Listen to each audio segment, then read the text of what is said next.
activiste proche du parti PASTEF. Dialogue national sur le système politique, les choses se précisent. Les pourparlers vont porter sur 10 points, notamment la réforme du système électoral, la révision du système de parrainage ou encore la nationalisation des partis politiques. RFM a obtenu une copie des termes de référence. Ziguinchor, le personnel de l'hôpital régional augmente la dose de contestation. La prise en charge des urgences pose problème, en cause la fermeture du bloc opératoire et du service de réanimation. Santé toujours, les malades du cancer dans la tourmente, le Taxol, un médicament anticancéreux, serait en rupture. Conséquence des perturbations dans le calendrier des séances de chimiothérapie. Qui sera le 267e pape catholique? La question reste jusque-là entière. Début du conclave ce 7 mai, 133 cardinaux électeurs, une quinzaine venus de l'Afrique. Une forte représentation qui laisse apparaître une interrogation. L'heure de l'Afrique a-t-elle sonné? La réponse avec Monseigneur Alexis Touabili Yulo, le président des conférences épiscopales réunies d'Afrique de l'Ouest. Le grand journal à suivre les actualités internationales avec Georges Déthié Diop. Nous irons en Côte d'Ivoire, au Kenya puis au Tchad. En sport, football, Ligue des Champions, la seconde demi-finale ce soir sur le petit écran. PSG Arsenal, coup d'envoi 19h. La revue de la presse, Mohamed Ali Mouba à la une, la disparition mystérieuse d'Azoura Fall, l'activiste recherché toujours introuvable. La Tabaski, c'est dans un mois, conseil interministériel sur l'approvisionnement du marché en moutons. On en parle dans la rubrique Point de vue avec nos deux intervenants. Bienvenue à tous.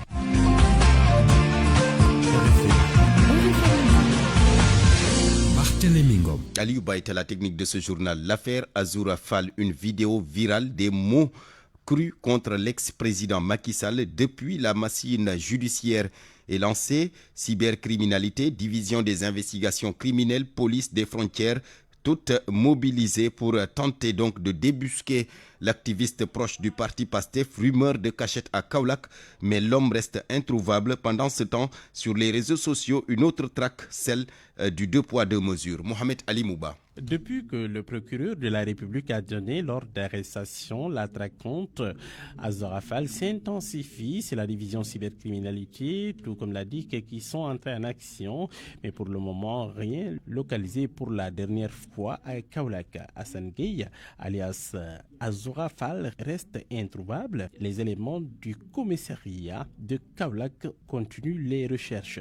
Certains pensent que le militant de PASTEF a réussi à quitter la ville, ou tout au moins il réussit à se trouver une planque à Kaolack, attendant le bon moment pour quitter le pays. C'est pourquoi la police des frontières a été alertée pour éviter toute fuite. Une opposition à la sortie du territoire a été émise. Azoura Fall, lui, nie toute fuite. Il assure n'avoir jamais reçu ni convocation ni notification judiciaire. Il dénonce une cabale. Une plainte pour injure publique a été déposée par un proche de Macky Sall. Quoi qu'il en soit, c'est l'image du parquet qui est en jeu. Le procureur est à l'épreuve du droit, mais surtout de la perception publique. Mohamed Ali Mouba, Azoura Fall, donc jusque-là introuvable. Midi 5 minutes, la suite du journal. Le dialogue national sur le système politique qui se précise. Il va porter notamment sur 10 points essentiels, dont la réforme du système électoral, la révision du système de parrainage ou encore la nationalisation des partis politiques. Selon les termes de référence du dit dialogue, il n'y aura pas d'autres élections anticipées. Les prochaines élections territoriales sont prévues en 2027. Le ministère de l'Intérieur est chargé de mettre en place un cadre de concertation sur le processus électoral.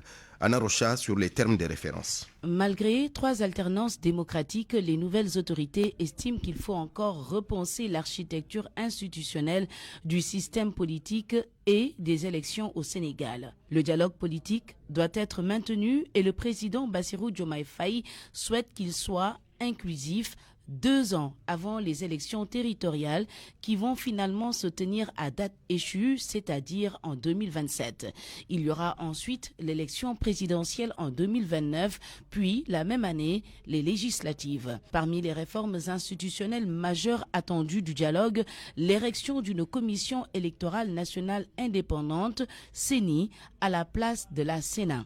Selon les termes de référence, le dialogue politique qui doit démarrer à la fin de ce mois de de mai a pour objectif spécifique de donner un contenu au statut de l'opposition et de son chef, de débattre de l'inscription automatique sur le fichier électoral dès établissement de la carte nationale d'identité biométrique CEDEAO et ce, dès l'âge de la majorité. Il est aussi question de la révision du système de parrainage, de l'examen du rôle des autorités en charge des élections et des médias, du débat de la place de la justice dans le processus électoral, de la rationalisation des partis politiques, leur financement et la révision du code électoral. À cela s'ajoute la rationalisation du calendrier républicain. Les discussions vont porter sur 3 axes, la démocratie, la liberté et les droits humains, puis le processus électoral, enfin les réformes institutionnelles. Un cadre de concertation sur le processus électoral sera mis en place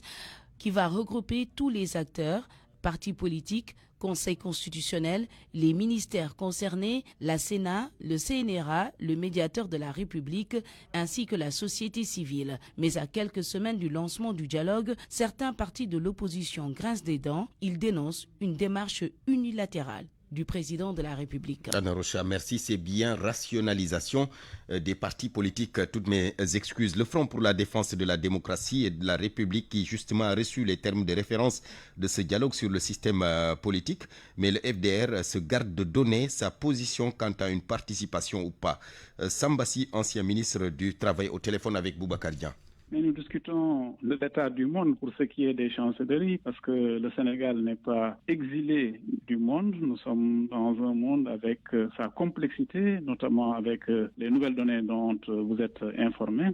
Nous donnons notre analyse et nous écoutons évidemment nos interlocuteurs et en même temps évidemment nous discutons de la situation de notre pays. Vous savez, cette situation n'est pas ignorée de ceux qui sont parmi nous. Les autres étrangers qui nous suivent, notamment quand ils jouent un certain rôle. Et en fait, ce que nous faisons, c'est que nous leur donnons la lecture que nous avons de la situation nationale et eux-mêmes nous interrogent un peu et nous leur expliquons en tout cas quelle est notre visée. Notre visée, c'est d'améliorer le sort de nos compatriotes. Notre visée, c'est de préserver les libertés, renforcer la démocratie qui a été conquise de haute lutte par des générations et des générations de Sénégalais. C'est le champ du Front pour la défense de la démocratie et de la République. La question actuellement, il s'agit du dialogue sur le système politique initié par le chef de l'État. L'FDR va y participer ou pas? L'FDR a reçu des termes de référence, simplement qui montraient du côté des initiateurs ce qui était recherché. De manière très courtoise, l'FDR a répondu au courrier du ministre de l'Intérieur. Mais nous n'en sommes pas encore à la phase participation ou non participation. À chaque chose son temps. Sambassi, ancien ministre du Travail, le FDR, donc, qui a été reçu par les chancelleries. Une nouvelle tournée après celle auprès des familles religieuses. Il est 12:09.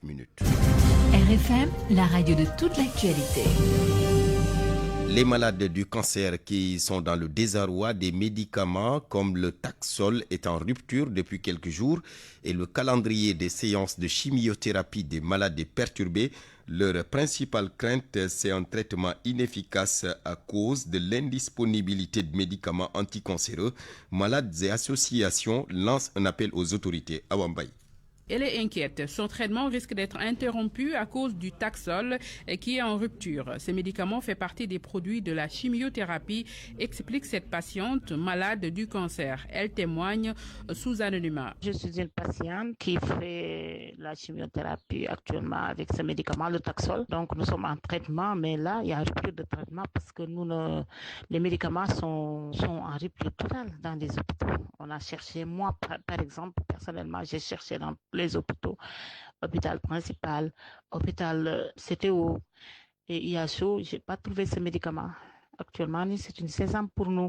Voilà. Et vu la gravité de cette maladie, et excusez-moi, l'impact qu'il fera sur notre traitement, vraiment, on voulait que le gouvernement nous aide vraiment. Mamdiara Kébé est la présidente de l'association Cancer du sein Sénégal. Ces derniers jours, elle reçoit des appels de malades du cancer qui se plaignent de la rupture de médicaments anticancéreux comme le Taxol et l'Herceptin. Elle lance un appel aux autorités. Nous nous sommes rendus compte que sur toute l'étendue du territoire national, le Taxol est en rupture totale de stock. Il n'y a pas de Taxol au Sénégal et il en est de même pour l'Herceptin. L'Herceptin, c'est un produit que l'on utilise après le traitement. C'est que ces produits-là ne sont plus en stock au Sénégal et donc voilà, les malades sont laissés pour compte. Ceux qui ont les moyens iront vers un produit plus fort et beaucoup plus cher et ceux qui n'ont pas les moyens, ils sont laissés pour compte. Le Taxol, un produit anticancéreux gratuit dans les pharmacies des hôpitaux, mais son accessibilité pose problème aujourd'hui à cause de cette rupture qui crée une angoisse chez les malades du cancer. Ziguinchor, le personnel de l'hôpital régional qui a longtemps alerté, est aujourd'hui monté au créneau pour dénoncer de graves dysfonctionnements au sein de l'établissement. Ces travailleurs fustigent notamment la fermeture du bloc opératoire et du service de réanimation, une situation qui compromet sérieusement la prise en charge de certaines urgences. Ils indexent également des manquements dans la gestion de l'hôpital et interpellent le ministre de la Santé et de l'Action sociale, Lamine Ba. Le centre hospitalier régional de Ziguinchor traverse une crise depuis plusieurs semaines. Aucun patient ne peut plus être admis en réanimation ni au bloc opératoire, plongeant les malades dans une profonde détresse. Face à cette situation alarmante, les travailleurs ont mis en place un cadre d'action syndicale unitaire. Selon Siméon Faye, porte-parole du collectif, cette initiative vise à dénoncer la dégradation continue des conditions de travail. Nous sommes confrontés à des problèmes réels de fonctionnement correct de service et plus encore à la fermeture de 2 services phares de la structure, à savoir le bloc opératoire et la réanimation. Ces services constituent le centre névralgique de l'hôpital régional de Ziguinchor dans la phase critique de la prise en charge des patients. Les populations sont dans le désarroi total. Le blocage des services est principalement dû à la rupture de réactifs indispensables au bon fonctionnement des unités de soins. Ce dysfonctionnement de la quasi-totalité des services est dû à un manque criant d'équipement, de rupture récurrente d'intrants, réactifs, cartouches, imprimantes. L'hôpital cessera d'être un lieu de prestation sanitaire le jour où les produits d'entretien, savon liquide, détergents et eau de javel sont inexistants. Les syndicalistes pointent également des problèmes de gouvernance aggravés par le retard dans l'installation du nouveau directeur de l'hôpital. Depuis plus d'1 mois, la passation de service entre le directeur sortant et le nouveau ne s'est pas encore tenue, mettant la structure en mode arrêt, la coordination et la prise de décision sur les problèmes que nous rencontrons. Présentement, il n'existe pas un interlocuteur pour discuter sur la situation de l'hôpital régional de Ziguinchor. Nous demandons au ministre de la Santé et de l'Action sociale de trouver le plus rapidement possible une solution à ce problème. Réunis dans un même front, les travailleurs exigent en outre une augmentation de la subvention allouée à l'établissement afin de permettre à l'hôpital de faire face à ses nombreuses dettes et à son surendettement croissant. Lamine Ba, Ziguinchor, Radio Futur Média. L'Alliance And Gueusseum qui menace de ne plus respecter la levée du mot d'ordre sur la rétention des données sanitaires si les accords avec le gouvernement ne sont pas respectés. La plateforme a d'ailleurs déposé un préavis de grève qui couvre la période du 5 juin au 5 novembre 2025. Le président de l'Alliance And Gueusseum, Ballo Diatiam, dénonce par ailleurs la signature du pacte de stabilité sociale qui, dit-il, n'a pas pris en compte les préoccupations des agents de santé. Nous sommes une plateforme des syndicats de la santé et de l'action sociale. Nous avions donc mené des combats, nous avions eu droit à des accords qui n'ont pas été appliqués. Donc nous pensions qu'avec les nouvelles autorités, pour lesquelles aussi on a accordé presque 1 année de répit, et on est allé même jusqu'à leur rendre toutes les données sanitaires, nous pensions qu'avec ce pacte-là, les sectoriels allaient voir le passif soldé. Donc on n'a pas pu solder le passif des sectoriels parce qu'il n'y a aucun échéancier, il n'y a aucune programmation par rapport à quoi que ce soit. Donc nous nous sommes rendus compte que les fécaires-là, qui n'avaient pas fait ce qu'elles devaient faire, c'est pourquoi And Gueusseum est créé G5, G20, etc.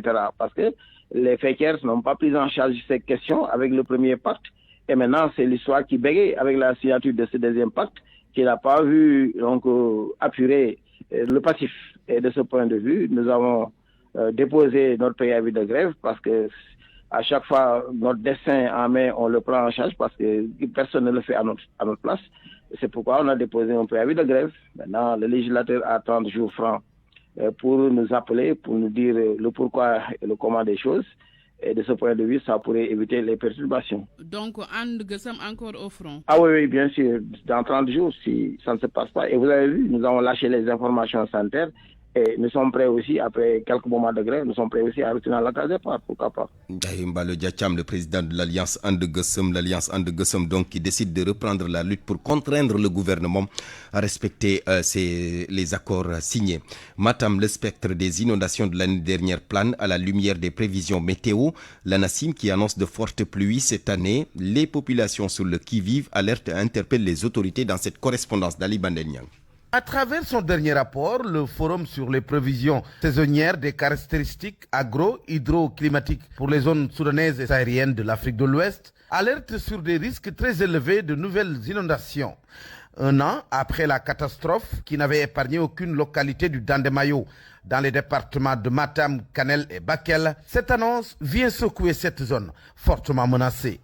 Abdoul Ndiaye est l'adjoint au maire de Ogo. Ils ont annoncé des pluies plus fortes que l'année dernière. De toute façon, nous, on a peur parce qu'il faut vraiment des mesures de prévention pour les populations. Rien que l'année dernière, la commune de Ogo. Les plus sinistrés de la région de Matam, il en fait partie.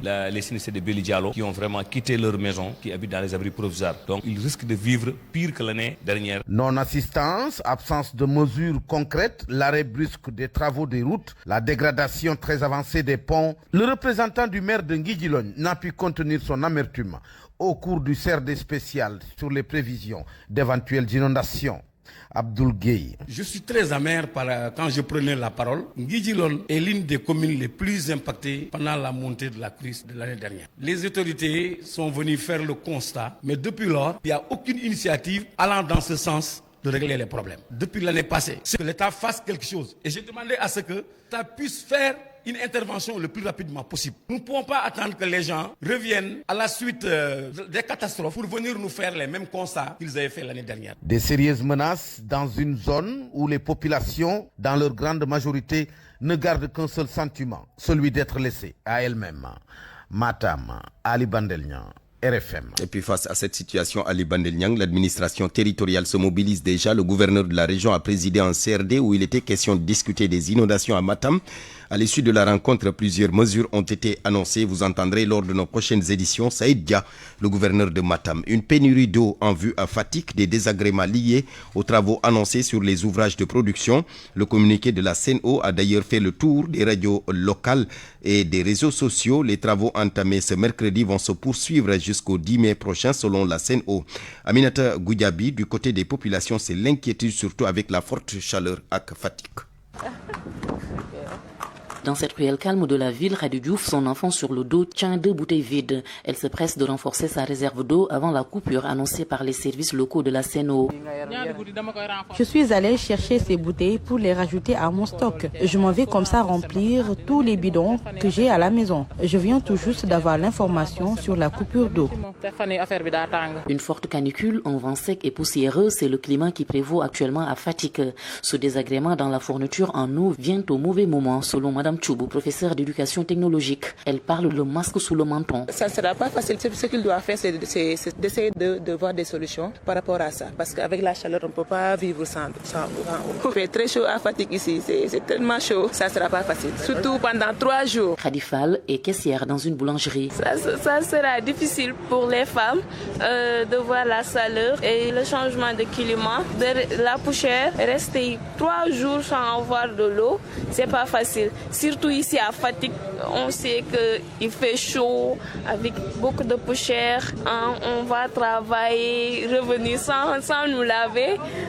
C'est pas facile. Dans un communiqué diffusé par les radios locales, la CNO informe que des travaux entamés sur des ouvrages de production sont à l'origine de ces perturbations dans l'approvisionnement en eau. La situation devrait revenir à la normale dans 3 jours. Mbossé Diop, une restauratrice, redoute un impact sur son travail. Ça va nous handicaper, surtout nous les restauratrices. Nous avons besoin d'eau à tout moment. Ça ne sera pas facile. Comme alternative, la CNO va déployer des camions-citernes dans les quartiers qui seront plus touchés par ce manque d'eau. Aminata Goudiaby, Fatick RFM. Aminata Goudiaby, éducation à présent, recrutement spécial de 2000 enseignants. La date limite, c'est ce 7 mai pour les candidats retenus et qui doivent se présenter au niveau des IA ou IEF, sauf que des spécialistes parlent de non-respect des exigences du G7 et autres partenaires sociaux par le ministère de l'Éducation nationale. Concernant les ordres de service, c'est l'Omerta, Koumba Sandiane Faye. Les 2000 candidats retenus dans le cadre du recrutement spécial avaient jusqu'à aujourd'hui 7 mai pour se signaler au niveau des inspections d'académie ou des inspections de l'éducation et de la formation auxquelles ils ont souscrit. Les inspections d'académie se chargent de ventiler le personnel du moyen secondaire tandis que les IF s'occupent des agents recrutés pour le préscolaire et l'élémentaire. Allons voir ce qu'il en est à l'inspection d'académie de Matam qui a son quota ainsi que ses IF. Mamoudou Oumarguey est l'inspecteur d'académie de Matam. Conformément aux instructions, nous avons procédé au déploiement, aux affectations de ces personnels reçus. Et aujourd'hui, au moment où nous parlons, l'ensemble des agents qui étaient affectés au niveau de l'académie de Matam se sont déjà présentés. Ils ont tous reçu les OS. Ils ont terminé aussi des formalités, pour la plupart relatives à certaines questions administratives. Ils ont déjà pris service pour la plupart. Sur l'ordre de service, il n'y est aucunement établi, au moins de savoir si tel candidat mérite sa place en fonction des critères de base. Pourtant, cela a été une des exigences du G7 et autres partenaires sociaux reçus par le ministre de l'Éducation nationale le 29 dernier. Le Sud-Est était présent à cette rencontre sous la bannière de l'UDEN. Doudou Ndiaye est le secrétaire général adjoint. Les OS qui ont été publiés ne mentionnent pas le diplôme professionnel obtenu par le candidat, alors que nous l'avions saisi parce qu'il y avait des rumeurs sur la non-transparence dans le recrutement. On continue à dénoncer le non-respect de l'engagement pris par le ministère de l'Éducation nationale et on continue à exiger la publication de la liste de tous les candidats retenus avec le diplôme professionnel pour nous permettre de vérifier que seuls les endroits ont été pris. Le syndicat exige réparation. Pour lui, cette absence de transparence soulevée dans ce processus de recrutement des 2000 enseignants doit être tirée au clair. Nous sommes en train de nous concerter avec les autres syndicats. On ne laissera pas une telle forfaiture passer. Suite à l'établissement de l'ordre de service au niveau des IA et IF, les candidats retenus devraient se présenter à l'établissement là où ils sont affectés pour une attestation de prise de service. Par la suite, l'inspection d'académie leur délivrera un certificat de prise de service avant d'être enrôlés dans la base de données. Midi 23 minutes. Qui sera le successeur du pape François? Début du conclave ce 7 mai pour désigner le 267e pape catholique. 133 cardinaux électeurs. Parmi ces cardinaux électeurs, donc, une quinzaine est originaire d'Afrique. Une représentation qui suscite l'espoir de voir peut-être pour la première fois un pape africain. Parmi les noms régulièrement cités, le cardinal Fridolin Ambogo de la RDC, Robert Sarral de la Guinée et le Ghanéen Peter Turkson. L'heure de l'Afrique a-t-elle sonné?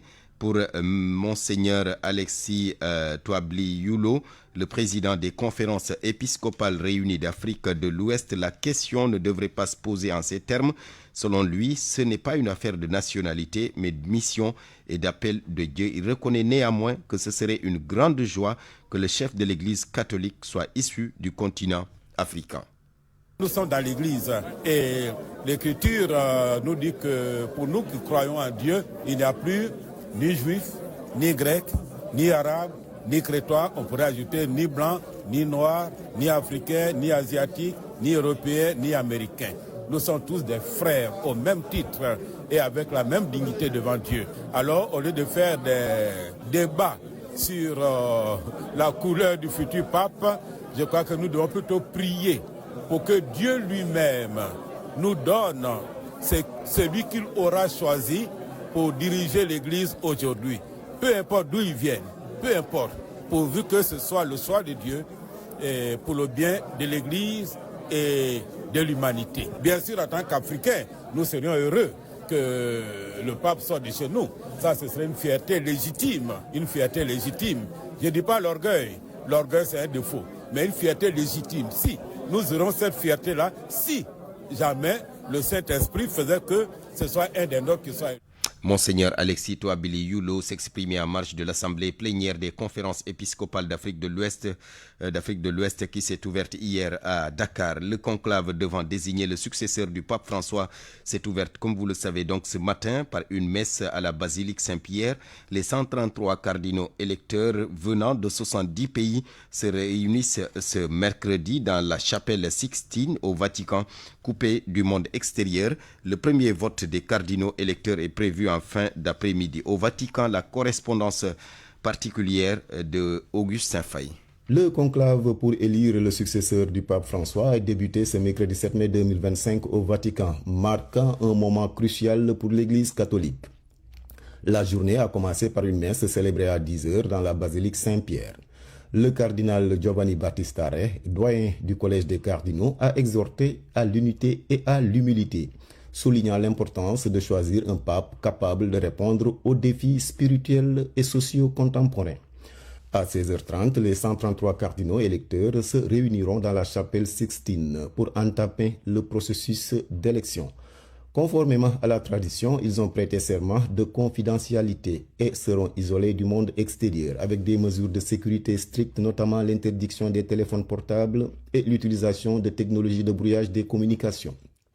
Le vote se déroulera à bulletin secret, nécessitant une majorité à 2/3, soit au moins 89 voix pour élire le nouveau pape. Une seule session de vote est prévue pour ce premier jour, avec des sessions supplémentaires prévues les jours suivants si nécessaire. La fumée noire ou blanche qui sortira de la cheminée de la chapelle Sixtine ce mercredi vers 19h indiquera respectivement l'absence ou la présence d'un nouveau pape élu. Selon certains vaticanistes, le nouveau pape ne devrait vraisemblablement pas être désigné à l'issue du premier tour ce mercredi. Mais ces experts du Vatican tablent sur une durée relativement courte du conclave. RFM. L'actualité internationale. Oui, une transition pour accueillir Georges Déthié. Bonjour. Bonjour Barthélémy. En Côte d'Ivoire, d'abord, le gouvernement refuse de dialoguer avec l'opposition. Mamadou Touré, le ministre de la Jeunesse et porte-parole du gouvernement, s'est prononcé sur le meeting que la coalition de l'opposition compte organiser le 31 mai prochain. Depuis 6 mois maintenant, l'opposition ne cesse de réclamer un dialogue avec le gouvernement, mais ce dernier dit avoir déjà dialogué. Mamadou Touré, porte-parole du gouvernement, que je vous propose d'écouter. Il était l'invité de TV5.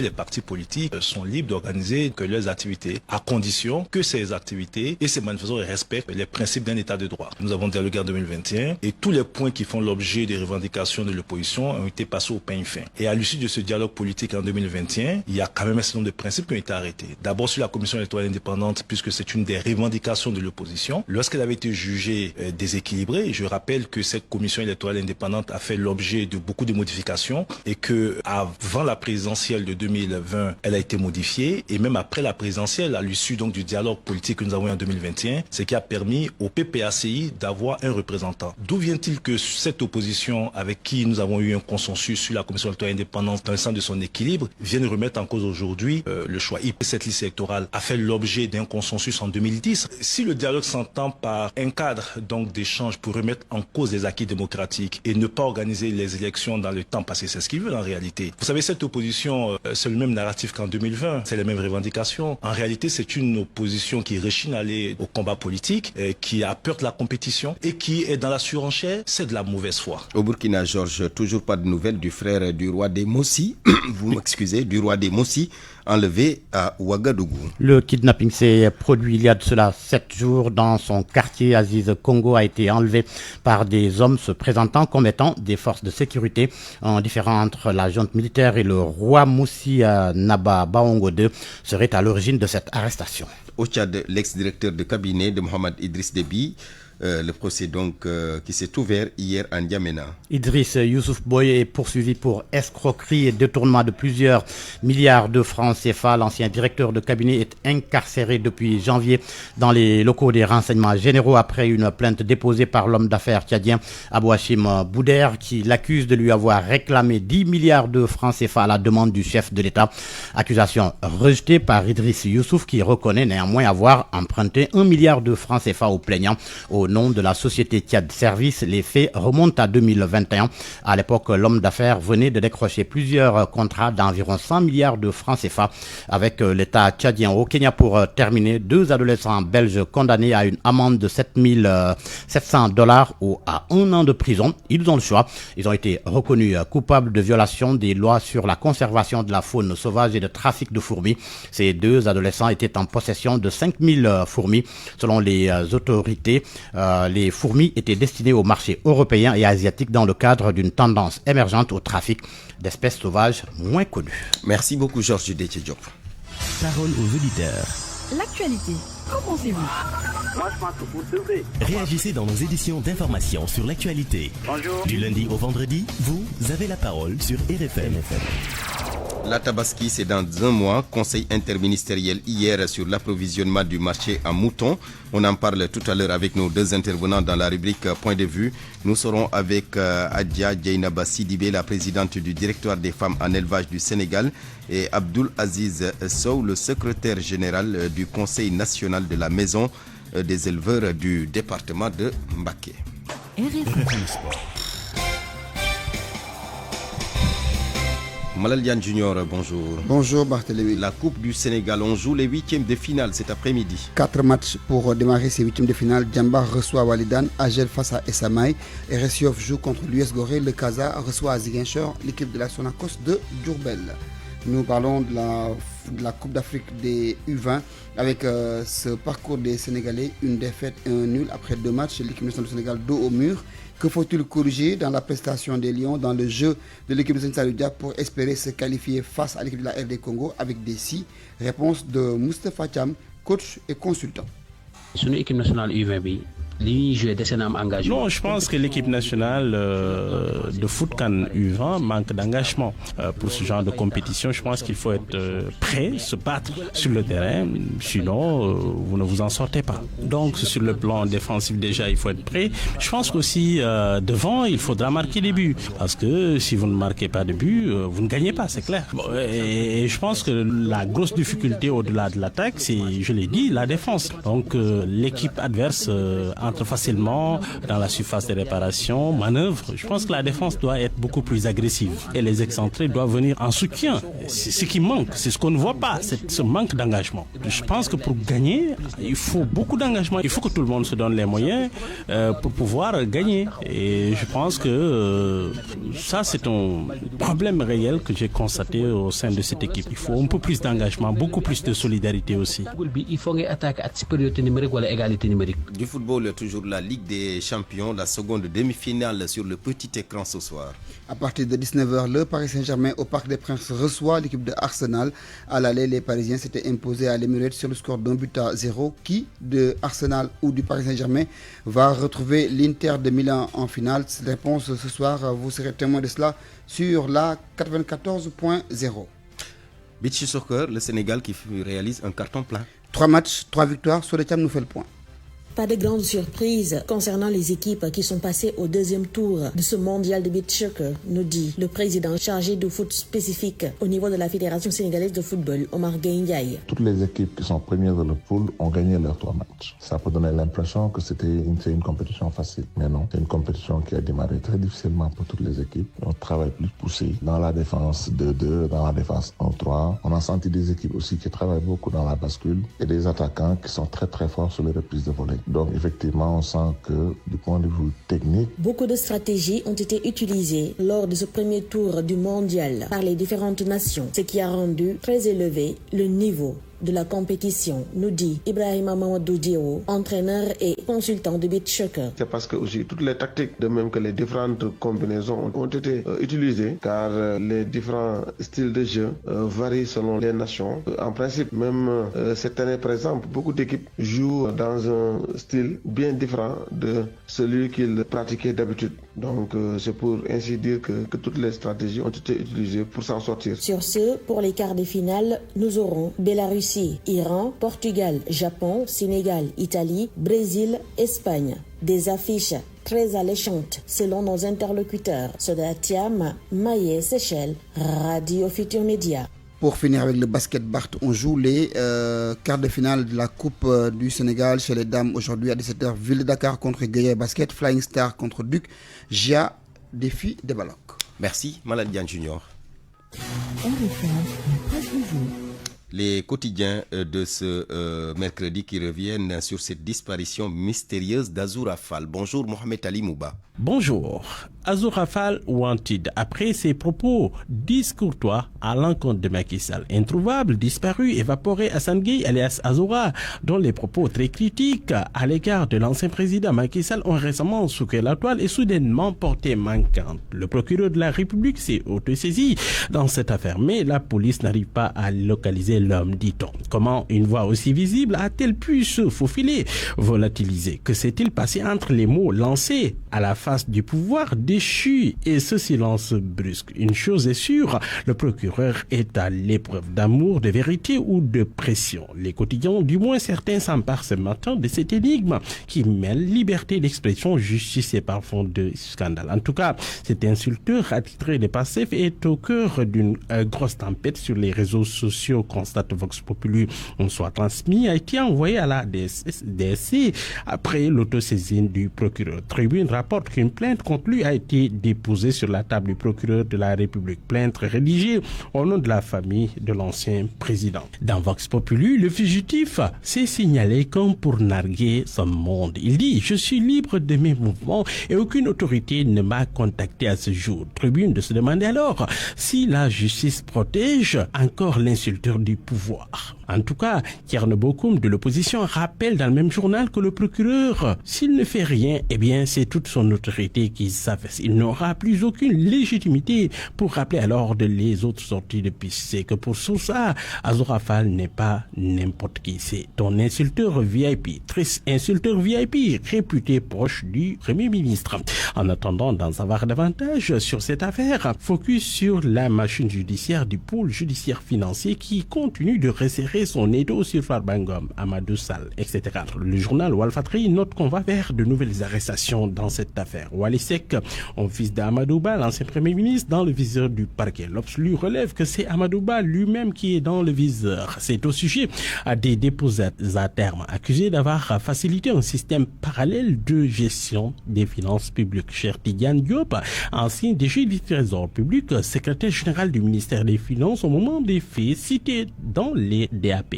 Le journal pointe une éventuelle responsabilité du président Macky Sall. L'Obs donne aussi les détails des réquisitions aux banques. Commission rogatoire envoyée à l'étranger aux banques. Commission rogatoire envoyée à l'étranger à lire dans le journal les détails de cette vaste enquête. Justice toujours, Libération note que la section de recherche de la gendarmerie continue ses enquêtes sur le lotissement BOA. L'enquête est sur sa deuxième phase. Farbangom, extrait de prison, entendu à nouveau. Le journal Les Échos s'arrête alors ce matin sur le pôle judiciaire financier. Il est embouteillé, une pile de dossiers sur la table. Le journal pointe la compétence nationale, les infractions exclusives et concurrentes. Le journal Enquête, lui, fait focus sur les relations entre politique d'âge et comptable. Le confrère parle de connexion mortifère, de connexion dangereuse. Dans un contexte des redditions des comptes, les DAGE et autres comptables paient un lourd tribut. Le droit de vie et de mort des politiques sur les fonctionnaires en question. Le comptable public, un agent sous haute pression. Omar El Foutiouba du BOM dit qu'il faut repenser certaines procédures en vue de mettre l'agent public à l'abri des représailles. Et puis sport pour boucler Ligue des Champions. Ce soir, demi-finale Arsenal Paris Saint-Germain, record Saint-Rouge. Arsenal peut-il priver Paris d'une deuxième finale? Hier, Inter a renversé le Barça après avoir sorti le grand jeu. Parle-toi tous. Parole aux auditeurs. L'actualité, qu'en pensez-vous?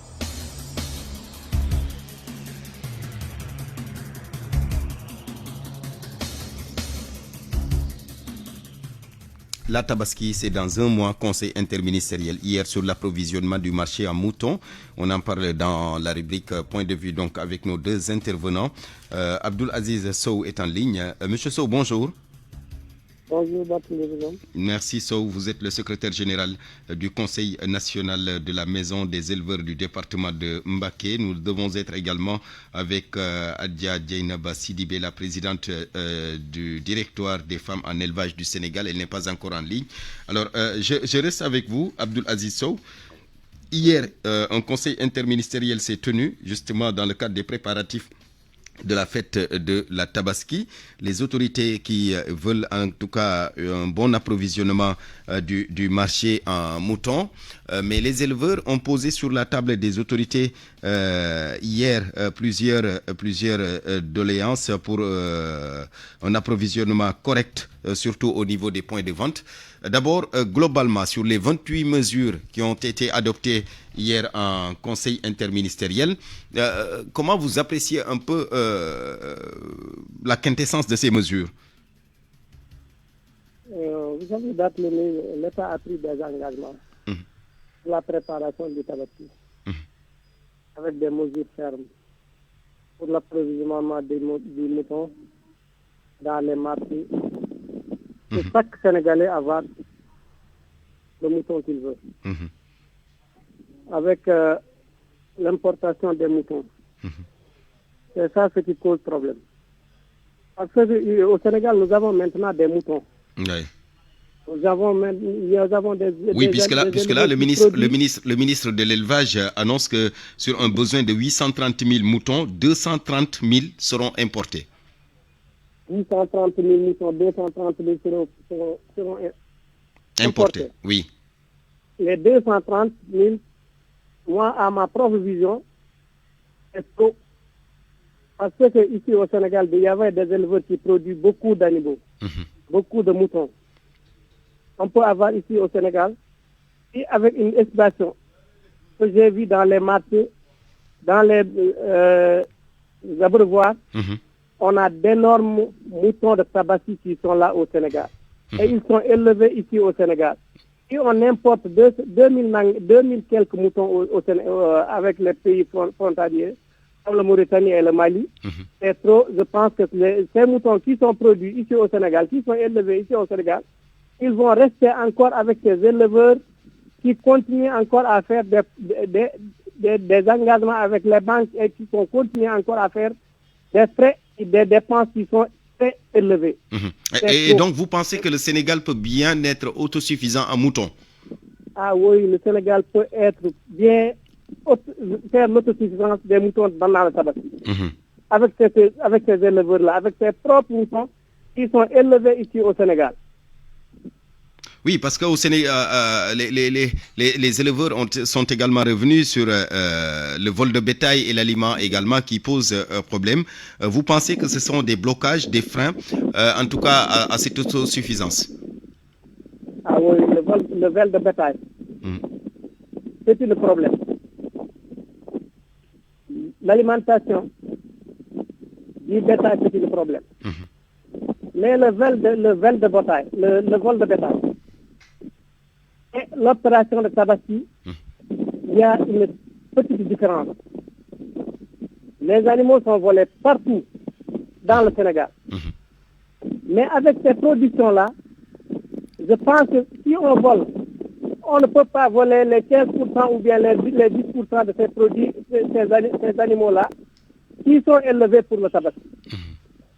Parce qu'il y a la sécurité au Sénégal. Le vol de bétail, c'est le problème. Oui, parce que là également, il y a la problématique de la sécurisation même des points de vente.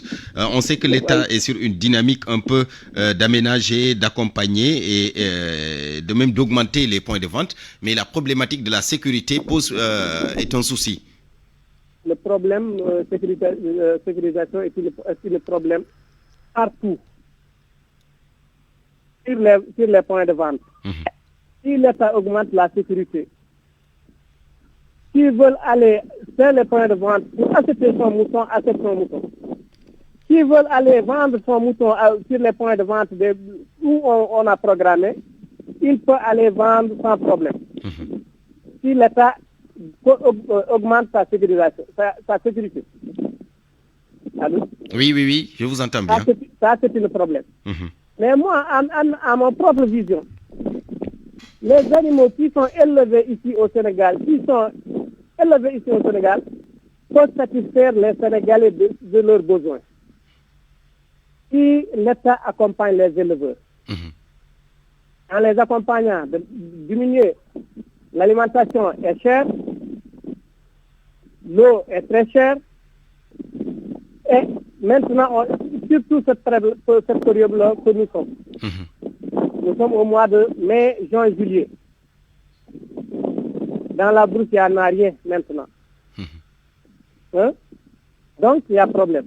Donc, l'État doit subventionner l'alimentation du bétail au niveau des usines et faire suivre les commerçants qui revendent ce produit-là aux éleveurs très chers. Et dans les points de vente, moi je propose à l'État qu'il prend ses engagements comme il sécurise, il peut avoir des points de vente de l'alimentation du bétail proprement gérés par l'État, avec des prix fixes qu'on a fixés au moins 5 000 francs, 5 000, 6 000 francs en sac de 40 kilos. Ça accompagne les éleveurs et ça peut diminuer le prix des moutons. Et parce que là aussi, parmi les mesures annoncées, au-delà des éleveurs, les autorités également ont annoncé quelques mesures, notamment celles liées au bétail, faciliter l'acheminement du bétail ici à Dakar. Je reviens à vous tout à l'heure, Monsieur Sow. Hadija Djeynaba Sidibé est en ligne avec nous. Bonjour, Madame Sidibé. Bonjour, LFM. La présidente du directoire des femmes en élevage du Sénégal. Nous parlons bien sûr des préparatifs de la Tabaski avec le conseil interministériel qui s'est tenu hier. Plusieurs mesures, 28 au total pour un bon approvisionnement du marché. On sait que beaucoup de gens, beaucoup d'éleveurs contractent des crédits au niveau des banques pour cette opération Tabaski. Parfois, ils réussissent, parfois, ils ne réussissent pas. C'est un problème. Mais ils ont posé sur la table des autorités plusieurs revendications, des points de vente au vol de bétail jusqu'à l'alimentation. Oui.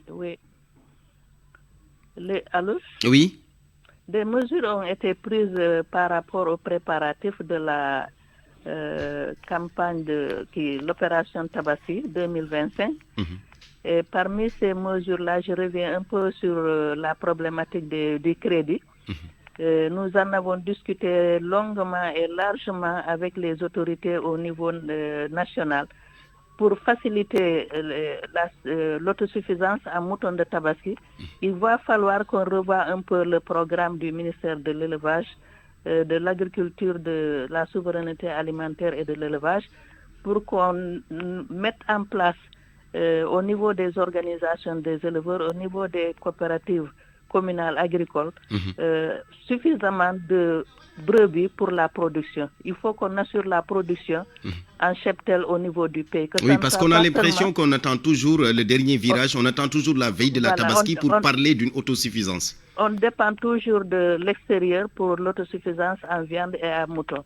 Et nous, aujourd'hui, les organisations fêtières de l'élevage, nous voulons vraiment arriver à l'autosuffisance en mouton et en viande au niveau de notre pays. D'autant plus que nous sommes des éleveurs traditionnels qui ont grandi dans l'élevage et qui peuvent, malgré les changements climatiques, malgré les difficultés d'abreuvement du cheptel, malgré les difficultés des feux de brousse qui détruisent les pâturages, nous voulons aujourd'hui, avec la jeunesse, assurer suffisamment l'autosuffisance en mouton.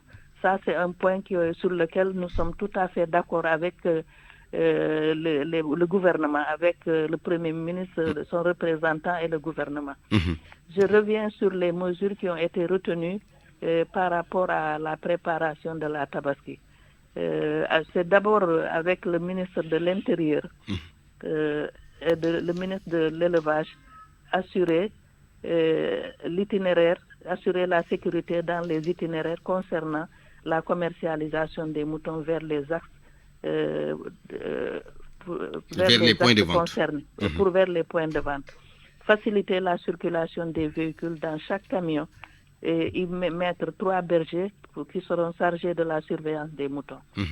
Le ministre des Finances et du Budget, le ministre des Collectivités territoriales vont appliquer les textes, vont demander à l'application stricte des textes au niveau des frontières des zones, au niveau des zones d'attente et de points de vente.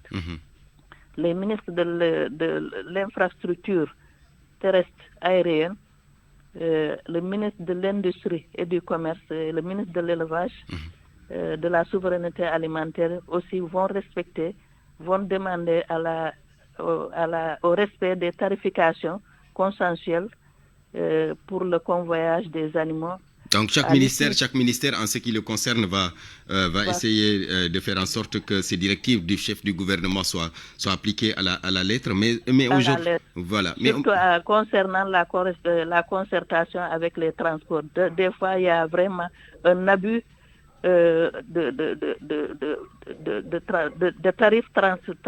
tarifs au niveau des points de départ. Et aussi, le ministre de l'intégration africaine va veiller à faciliter la traversée en République de Gambie. Le ministre de l'Intérieur, de la Sécurité alimentaire, des collectivités locales, des collectivités territoriales, le ministre de l'Élevage, vont appliquer, prendront les dispositions nécessaires pour, en relation avec le ministre de l'énergie, du pétrole pour l'aménagement des points, de vente retenus. Mais les moutons importés nous viendront d'où? Les moutons importés nous viendront de la Mauritanie et du Mali, c'est ça? De la Mauritanie et du Mali. Je vais vous signaler que cette année, le stade Léopold Sédar Senghor ne sera pas un point de vente autorisé. Même si c'était un souhait des éleveurs, malheureusement les autorités ont dit niet. Le site du stade ne sera pas disponible. Et là, nous avons préconisé l'aménagement d'un site à Diamniadio, assurer la sécurité, l'électricité, l'eau avec la SONAGED pour que nous puissions avoir un point d'atterrissage du cheptel au niveau de ce point, qui vient d'être un nouveau point retenu. C'est finalement retenu, le point de Diamniadio. C'est retenu par les autorités. Sera aménagé, effectivement, si c'est aménagé. D'accord, malheureusement. Ensuite, pour l'aliment de bétail, le ministre du Commerce a demandé à ce que ça soit rapproché des points de vente et l'aliment de bétail subventionné par l'État sera distribué jusqu'au niveau des départements. Ça, quand même, c'est un appui pour les éleveurs qui viennent vendre leur bétail. Leur bétail, d'accord. Merci. Malheureusement, nous sommes rattrapés par le temps.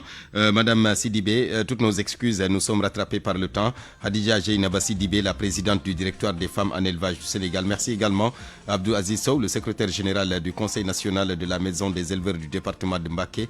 Toutes nos excuses. On vous retrouve tous les deux dans le journal de 13h qui vous sera présenté par Seydou Nourouba.